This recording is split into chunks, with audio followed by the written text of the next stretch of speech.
오늘의 말씀의 제목은 낫고 싶으냐라는 주제를 가지고 하겠습니다. 낫고 싶으냐. 5장 1절 말씀부터 요한복음 5장 1절 말씀부터 4절까지 먼저 같이 읽어보겠습니다. 특별히 오늘 우리 또 그 아버님 어머님 올라와서 반응해 주시니까 예배가 굉장히 풍성한 것 같고 참 앞으로 30년 후에 저도 아내와 같이 이렇게 손잡고 올라와가지고 또 꿈을 꿔봅니다. 5장 1절 말씀부터 4절까지 같이 보도록 하겠습니다. 그 뒤에 제가 먼저 읽고 여러분이 한 절씩 교독하겠습니다. 그 뒤에 유대 사람의 명절이 되어서 예수께서 예루살렘으로 올라가셨다.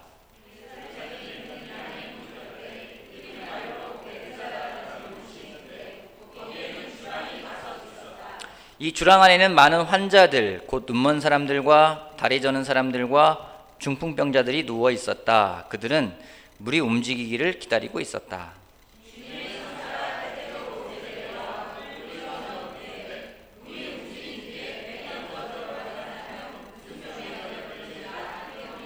네, 5장 1절에서 요한이 그 뒤에 라는 말을 씁니다. 여러분 복음서를 잘 보면은요 재밌는 것들을 많이 발견할 수 있는데 마태복음이나 마가복음이나 누가복음이나 요한복음이나 그 저자들이 쓸 때 자기만의 그 특유의 그런 표현들을 쓴 것이 있습니다.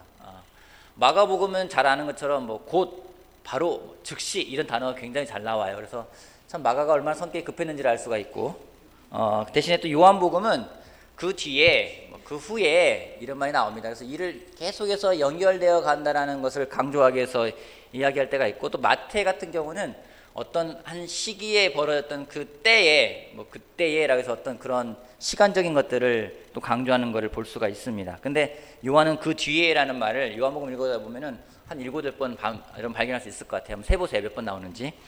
그 뒤에라는 말이 나옵니다. 그 뒤에 앞에 있었던 일이 벌어진 뒤에 예수님이 명절에 예루살렘으로 올라가셨습니다. 유대인들에게는 명절이 많이 있는데 그 중에 특별히 세 개의 절기는 굉장히 중요하기 때문에 꼭 예루살렘에 올라가야만 되는 절기가 있습니다. 여러분 많이 들어봤을 겁니다. 6월절이라는 절기가 그렇고요.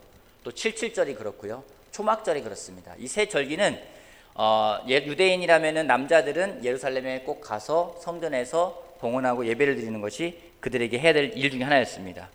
예수님도 유대인이었기 때문에 명절, 어느 명절인지 모르겠어요. 초막절인지 7.7절인지 6월절인지 모르겠지만 명절에 예루살렘을 올라가셨습니다. 근데 예루살렘에 올라가다 보면은 예루살렘에는요 문들이 여러 개가 있습니다. 성문들이 있는데 그 중에 하나가 양의 문이라는 문이 있는 거죠. 예루살렘의 성벽에는 많은 문들이 있습니다. 여러분 느헤미야 보다 보면은 느헤미야가 성벽을 다시 재건할 때 시작했던 그 시작점이 어디냐면 양의 문이에요. 양의 문부터 시작해서 한 바퀴 삥 둘러서 다시 양의 문에서 끝나고 그 왜 양의 문인지 그 문들의 이름은요 되게 동물들의 이름을 많이 지었거든요. 그래서 뭐 어문 물고기 였다서 어문, 뭐 마문 말들이 마문. 근데 양의 문인데 학자들이 생각하기에는 제사를 지내러 성전에 제물을 가지고 올 때 양들을 많이 데리고 갔던 곳이었다라고 생각을 해서 양의 문이다라고 불렸을 거라고 생각을 합니다. 예수님 나중에 말씀하시죠. 내가 양의 문이다 이런 말씀하십니다. 어찌되었든 그 양의 문을 지나서 예수님이 들어가시는데 양의 문 곁에 히브리 말로 베드자다, 베드세다라는 말도 하기도 하고요. 베드자다라는 말도 쓰는데 그 베드스다라고 말하는 베데스다라고 불리는 연못이 있었습니다.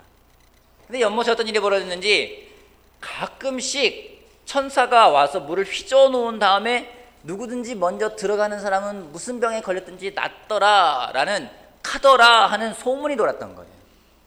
그러다 보니까 많은 눈먼 사람들, 중풍병자들, 다리 저는 사람들이 모여서 그곳에서 물이 움직이기를 기다리고 있는 그런 모습을 성경은 설명하고 있습니다. 좀 생각해보면 정말 그것이 어떤 곳인지 좀 상상이 됩니다. 많은 환자들이 있는 곳, 눈먼 사람, 다리 저는 사람, 중풍병자들. 성경 말씀 읽으면서 그런 생각 해봤습니다. 참 요한이 구체적으로 잘 표현하고 있습니다. 눈먼 사람들과 다리 저는 사람들과 중풍병자들이 누워서 물이 움직이기를 기다리고 있었다. 여러분 물이 움직였다고 칩시다.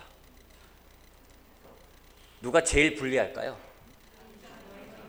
눈먼 사람일까요?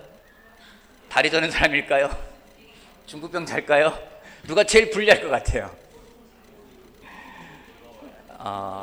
다 불리할 것 같아요. 다 도찐 개찐이에요. 그죠? 다 고만고만한 사람들이라 생각이 듭니다. 아마도 뭐 제일 증세가 제일 괜찮은 사람이 제일 유리하겠죠. 빨리 들어갈 수 있으니까. 어찌됐든 그렇게 아주 어쩜 어수선하고 좀 그만큼 위생적이지도 않을 것이고 그런 장소에 예수님이 딱 나타나십니다. 예수님이 나타나셔가지고 예수님의 어떤 관점이 딱 한 사람에게 집중이 되는데 그 사람이 누군지 5절부터 9절까지 같이 읽어보겠습니다. 5절부터 9절까지 제가 읽어보겠습니다. 거기에는 38해가 된 병자 한 사람이 있었다. 예수께서 누워있는 그 사람을 보시고 또 이미 오랜 세월을 그렇게 보내고 있는 것을 아시고는 물으셨다. 낫고 싶으냐? 병자가 대답하였다. 주님, 물이 움직일 때 나를 들어다가 못에다가 넣어주는 사람이 없습니다. 내가 가는 동안에 남들이 나보다 먼저 못에 들어갑니다. 예수께서 그에게 말씀하셨다. 일어나서 내 자리를 걷어가지고 걸어가거라. 그 사람은 곧 나와서 자리를 걷어가지고 걸어갔다. 그날은 안식일이었다. 그곳에 예수님 오셔가지고 많은 사람들이 있는데 그 중에 38년 동안 병을 앓고 있는 한 사람에게 예수님의 마음이 갑니다. 예수님이 그 사람을 지켜봅니다. 그리고 다가가서 말씀하십니다. 낫고 싶으냐? 여러분, 예수님은 왜 그 38년 동안 병들어 있는 그 사람에게 가서 또 낫기 위해서 희망을 가지고 그 연못에 와 있는 그 사람에게 낫고 싶으냐라고 질문하셨을까요? 예수님 다 아시잖아요. 그 사람의 병이 오래된 것도 아시고 왜 와 있는지도 알고. 근데 그 사람에게 내가 낫고 싶으냐라고 질문을 하세요. 왜 질문을 하셨을까요?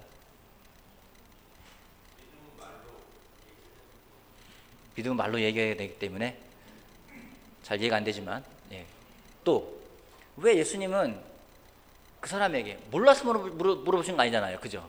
아시잖아요.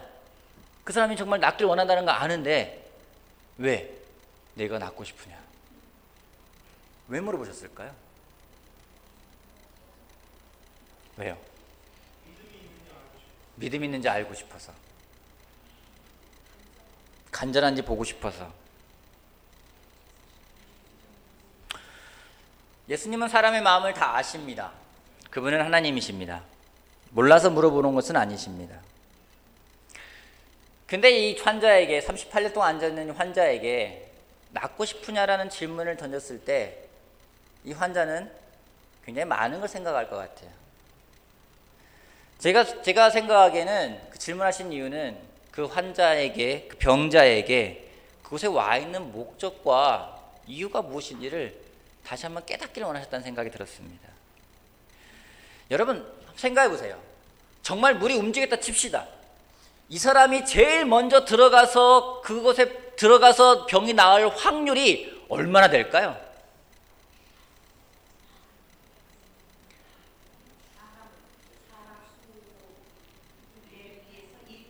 차례대로 번호표 뽑는 것도 아니잖아요. 그죠? 여러분 그러면 이 사람은 자, 물이 움직일 때 내가 제일 먼저 들어갈 수 있어 라는 그러한 마음이 많을까요? 적을까요? 적어요. 이 사람이 한두 번 경험한 게 아니에요. 확률적으로 낮아요. 근데 그 사람은 거기에 왜 와 있는 걸까요? 요행을 바라면서 혹시나 하는 마음으로 혹시 내가 먼저 갈 수 있지 않을까? 근데 그것도 한두 번이죠. 38년을 앉아있어 보세요.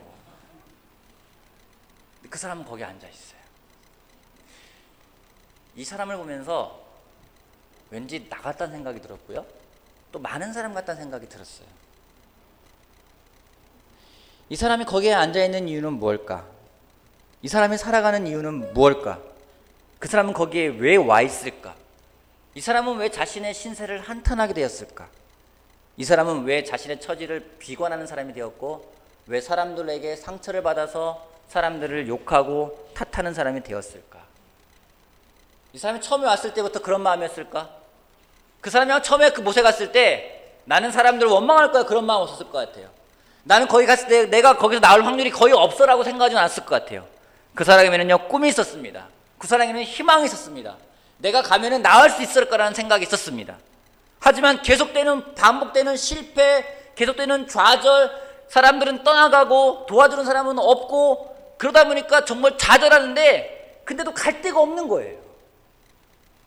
여러분, 그런 사람 있지 않습니까? 직장에 왜 가는지 갈 데가 없어요. 비참한 거예요. 왜 사냐고는요, 그런 물어본 사람이 대답한 사람이 있습니다. 죽지 못해 산다는 사람이 있습니다. 여러분, 그만큼 비참한 것도 없어요. 왜 교회 오냐고 물어보면요, 갈 데가 없다는 사람도 있습니다. 갈 데 없어 오는 거 교회 맞아요. 하지만은요, 계속 그렇게 다니면 안 돼요. 갈 데 있으면 딴 데 가겠다는 얘기 아니겠습니까? 도와주는 사람도 없습니다. 체념의 사람이었습니다. 어쩌면 그 자리는요, 그 사람에게 가서 앉아있는 그 자리는 희망을 확인하는 자리가 아니라 자기가 얼마나 비참한지를 확인하는 자리라는 거죠. 근데도 거기에 앉아있어요. 그렇게 된 이유가 무엇입니까? 그 사람에게는요, 희망도 꿈도 믿음도 목적도 어느 순간 그 사람에게 처해 있는 현실이, 그 사람이 경험한 모든 것들, 경험들이 다 갉아먹어버리고 없어졌다는 겁니다. 저는 주일 예배를 예전부터 꼬박꼬박 다녔습니다. 지금까지 제가 군 생활할 때 빼고 주일 예배를 빠진 적은 한 번도 없는 것 같아요. 5살 때부터 지금까지. 그래서 다닌 이유 중에 한 가지는요, 그런 목적이 하나 있습니다. 저희가 안면도에 있는 안면 제1감리교회를 처음 다니기 시작했는데, 저희 교회에 권사님이 계셨습니다. 이름도 기억납니다. 지금은 돌아가셨는데 편정선 권사님이라고 계셨어요. 이분이 성경 이야기를 참 많이 해주셨어요. 정말 많이 해주셨어요. 정말 지금으로 말하면 스토리텔링의 그 대가였던 것 같아요. 그 시골에서 왜 그런 분이 태어났는지 모르겠지만은, 저를 왜 준비했는지 모르겠지만 많은 이야기들, 성경에 나와 있는 그 뒷이야기들, 많은 이야기들을 재밌게 풀어주셨어요. 근데 이분이 한 번은 저한테 설교 시간에 그러는 거예요. 아이들 모아놓고, 얘들아, 너희들 천국에 가려면은 우리가 계단을 올라가야 되거든, 사다리 올라가야 되거든. 근데 주일날 빠지잖아. 사다리 하나가 빠지는 거야. 너네 어떻게 올라갈래? 하나는 어떻게 건너뛰지만 2번 빠지면은 못 올라가는 거야. 이게 제 뇌리에 박혔어요. 그래서 어떻게든 가는 거예요. 나중에는요, 정말 직장 생활하지만은 완전히 밤과 낮이 바뀌는 생활하면서 술에 취하고 찌들어서도요, 일요일 날은 아침에 어떻게든 갑니다. 막 술 냄새 풍기면서도 갑니다. 요즘에는 뭐 윤청화법 있으면 다 가르쳤을 것 같은데 그 당시에는 없었죠. 갔습니다. 또 데이트를 할 때는 일요일 날 너무 놀아야 되잖아요. 그러면 대형교회를 찾습니다. 왜냐면 대형교회는 아침 7시 예배가 있어요. 7시면 빨리 끝나요. 사람도 없어요. 가서 예배를 드려야지만 찝찝하지 않게 아주 자유롭게 놀 수가 있어요. 다녔습니다. 근데 도움이 된 것도 있는데요, 나중에는 계속 다니잖아요. 그냥 습관이 돼버리는 거예요. 믿음이 있어 다니는 게 아니라는 거죠. 여러분, 38년 동안 그 자리에 앉아있던 사람이라면은 그 사람 보면서 무슨 생각을 했겠습니까? 저 사람은 참 신실해, 저 사람은 참 믿음이 좋아, 그런 얘기를 했을까요? 때로는요, 정말 갈 데가 없고 마음도 없는데 그냥 습관적으로 와서 앉아있는데 매주 보니까 저 사람은 믿음 있는 사람이야, 저 사람은 영적인 사람이야, 이렇게 생각할 수 있을 거라 생각하시죠? 보면 압니다. 그냥 앉아와 있는지 목적과 믿음을 갖고 앉아있는지 다 보면 안다라는 거죠. 믿음 없이 앉아있잖아요. 목적 없이 앉아있잖아요. 꿈이 없이 앉아있잖아요. 어떤 마음 드는지 아십니까? 신세 한탄하죠. 누가 굿뉴스 나면 배 아프죠. 설교 말씀은 딴 얘기 같죠. 사람들 미워하죠. 상처받았다고 오픈하죠. 체념하고 자신이 얼마나 비참한지만 확인하면서 살아가는 삶을 살아갈 수 있다는 겁니다. 근데 놀랍게도 그런 사람에게 예수님이 오셨어요. 오셔서 물어보십니다. 낫고 싶으냐? 다시 말하면요, 너 여기 왜 와 있니? 너의 목적이 뭐니? 너의 꿈이 뭐였지? 너 희망이 있었잖아. 떠오르겠을 거예요. 예수님은 오늘 저희들에게도 똑같은 질문을 한다고 저는 믿습니다. 낫고 싶으냐? 네가 이 자리에 앉아있는 이유가 무엇이냐? 네가 세례받았을 때 그 마음은 어떤 거였는지, 네가 처음 사랑할 때 그 사랑이 어떤 것이었는지 예수님은 우리들에게 묻고 계십니다. 어쩌면 이런 거죠. 변하길 원하냐? 아직도 희망이 있니? 믿음이 있니? 저는 이 질문해 주신 예수님에게 너무 감사했습니다. 그리고 질문에 답할 수 있는 것도 또한 감사했습니다. 여러분, 오늘 그 질문에 여러분은 어떻게 대답하시겠습니까? 그 질문에 여러분에서 마음으로부터의 고백은 과연 무엇입니까? 여러분에게 꿈이 있으십니까? 믿음 있으십니까? 여러분, 믿음 잃어버리고요, 꿈 잃어버리잖아요. 이 자리에 앉아있는 게 고문이에요. 이 자리에 앉아있는 게 즐겁지가 않아요. 하나 도움이 안 된다는 겁니다. 우리의 대답이 올바른 대답이 될 수 있게끔 믿음을 가져가는 우리 한 명 한 명이 되길 바라겠습니다. 아멘. 두 번째 사람이 대답을 합니다. 그 병자가 대답합니다. 주님, 물이 움직일 때 나를 들어다가 못에 넣어주는 사람이 없습니다. 내가 가는 동안에 남들이 먼저 들어갑니다. 마음에 분노가 있어요. 이놈의 세상은요, 1등만 알아주는 정말 먹 같은 세상이에요. 얘기를 하는 거예요. 여러분, 이 사람에게서 볼 수 있는 게 뭔지 아십니까? 이 사람이 사람을 너무나 많이 의지했어요. 사람들만이 생각을 하고 있습니다. 자기 중심적인 생각을 해요. 그러다 보니까 이 사람에게는요, 세상에 딱 두 부류의 사람이 있습니다. 첫 번째, 나를 도와주는 사람. 두 번째, 나를 안 도와주는 사람. 두 가지밖에 없어요. 예수님도 그런 눈으로 보는 거예요. 낫고 싶으냐 물으니까 내 상황이 이런데 혹시 나 도와줄 수 있어요? 우리가 목적을 잃어버리고 믿음을 잃어버리면은요, 예수님에 대해서도요 그렇게 볼 수 있다라는 거죠.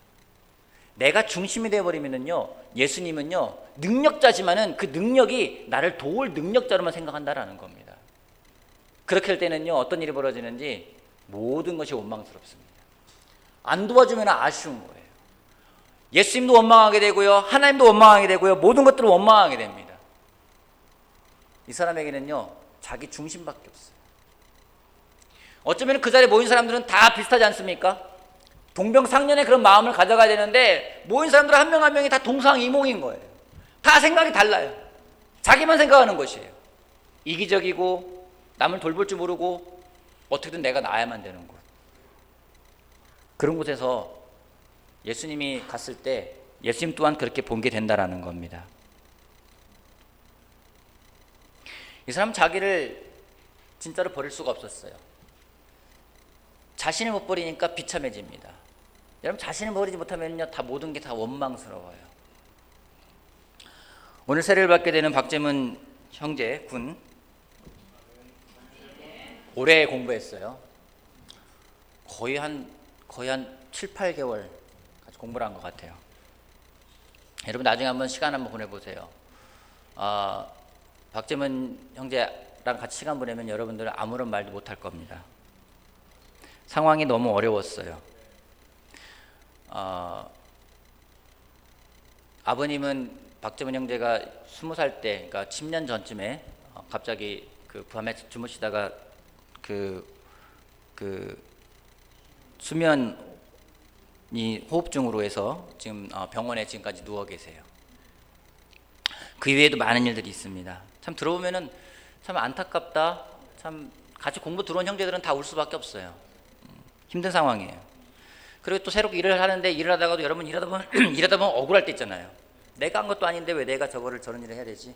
내 실수인데. 억울한 일도 참 많아요. 그러다 보니까 많은 고민들을 하게 됩니다. 왜 이런 일이 벌어지지? 왜 그러지? 왜 그러지? 머릿속에서 많은 충돌이 있습니다. 갈등들이 있습니다. 근데 지난 금요일 날 대전에 제가 볼 일에서 갔다가 올라오려고 기차에 기다리는데 문자가 왔어요. 목사님, 저한테 일어난 일들을 하나님이 왜 허락하셨는지 이제 알 것 같아요. 그래서 제가 궁금하지 않습니까? 통화하자. 통화를 했어요. 자기한테 일어났던 일들에 대해서 하나님이 주신 메시지가 뭔지, 자기를 다 버려야 된다는 걸 말씀하시는 것 같다고. 그래서 하나씩 다 버리기로 했다고. 그 이야기를 하니까 자기가 너무 자유롭다라는 거예요. 참 놀랍게도 그런 버림의 시간들 속에서 참 많은 일들이 일어납니다. 먼저는 몸이 너무나, 마음이 너무 자유로운 걸 느낄 수 있어요. 오늘 얼굴 봤는데 지금까지 봤던 얼굴 가운데 가장 좋은 얼굴이에요. 너무 편안해 보여요. 제가 그 말을 듣는데 누가복음 14장 33절에 그런 말씀이 있습니다. 누구든지 자기 소유를 다 버리지 않으면 내 제자가 될 수 없다. 근데 그 말씀을 깨달은 것 같아 너무 기뻤어요. 너 마음 준비됐구나라고 제가 이야기를 했습니다. 여러분, 마음에서부터 버린다라는 건요, 축복이에요. 근데 우리는 버리지 못합니다. 자꾸만 뭔가를 더 가져가려고만 노력을 합니다. 근데 놀랍게 그래 버리지 못하고 있는 38년 된 병자에게도 예수님이 하시는 말씀이 무엇인지 예수님이 8절에 말씀하십니다. 예수께서 그에게 말씀하셨다. 일어나서 내 자리를 걷어가지고 걸어가거라. 여러분, 예수님의 말씀이 너무나 간단 명료합니다. 복잡하지 않습니다. 그 사람을 설명하지 않습니다. 얘가 믿음을 가져야 되지 않겠니? 네가 여기 왜 와 있는지 알아야 되지 않겠니? 희망을 가져라. 다 버려라. 그리고 떠나라. 말씀도 하지 않으세요. 그냥 내 자리를 걷어가지고 일어나서 걸어가라고 말씀하고 계세요. 여러분, 저는 이 말씀이 격려가 됐어요. 왠지 아십니까? 복잡하지 않아서 격려가 됐어요. 만약에 이걸 신학적으로 논리적으로 풀어놓으면요 더 많이 어려울 것 같아요. 예수님은 그러지 않으셨습니다. 주변에서 점점점 나이가 들어가면서 힘들어지는 사람들을 보게 됩니다. 왠지 아십니까? 우리가 복잡해요. 이제는 경험한 게 많아서 계산할 게 많아요. 20대, 30대 세례받을 때는요, 가라면 갔어요. 오라면 왔어요. 근데 이제 가려면 어떻게 가야 되죠? 몇 시까지 가야 되죠? 언제 가야 되죠? 많이 물어봅니다. 오라면은요, 거기를 왜 가야 되나요? 왜 와야 되나요? 또 생각을 해야 됩니다. 고민이 더 많아졌어요. 그러니까 이제는 우리 삶이 복잡해져 버립니다. 성숙하다는 게 뭔지 아십니까? 믿음 있는 삶이라는 게 뭔지 아십니까? 여러분, 믿음 있는 삶은요, 성숙한 삶은요, 정말 다 버릴 수 있고 아주 간단해지는 삶이 성숙한 삶입니다. 제가 몇 번 나누지 않았습니까? 해외 나가서 아주 성숙하다고 하는 장로님들을 만날 때 저는 굉장히 때로는 실망감을 갖고 돌아오기도 합니다. 왜냐하면 성숙하기 때문에 뭔가 내 고민에 대해서 성숙하게 답해줄 거 생각했는데 너무나 빤한 답을 해주기 때문에 저는 실망스러울 때도 있어요. 장로님, 이 고민입니다. 이거에 대해서 기도하고 있는데 어떻게 될까요? 기도하고 기다리렴. 난 그거예요. 장로님, 제 교회에서 이런 사람들이 있는데 이거 어떻게 될까요? 그러니까 믿음을 가져야지. 그거예요. 여러분, 한번 뭐 특별하게 내가 오늘은 정말 주옥 같은 뭐를 들을 거야 생각하고 가보시면 여러분 다 실망할 거예요. 모든 분들이 그런 말씀하세요. 그냥 힘든 사람이 있어요. 사랑해야지. 그거예요. 근데 그 말이 파워가 있어요. 왠지 아십니까? 믿기 때문에요. 믿기 때문에요. 믿는다는 건 복잡한 게 아니지 않습니까? 우리가 못 믿는 이유가 뭐예요? 복잡해서 못 믿어요. 그 사람을 신뢰하지 못하는 이유가 뭡니까? 복잡하기 때문이에요. 많은 계산이 서기 때문인 겁니다. 이 사람에게 믿음이 없어요. 누가 와서 나를 던져줘야만 될 텐데 누가 나를 도와줄 건가? 내 가족도 떠났고 다 떠났는데 누가 할 건가?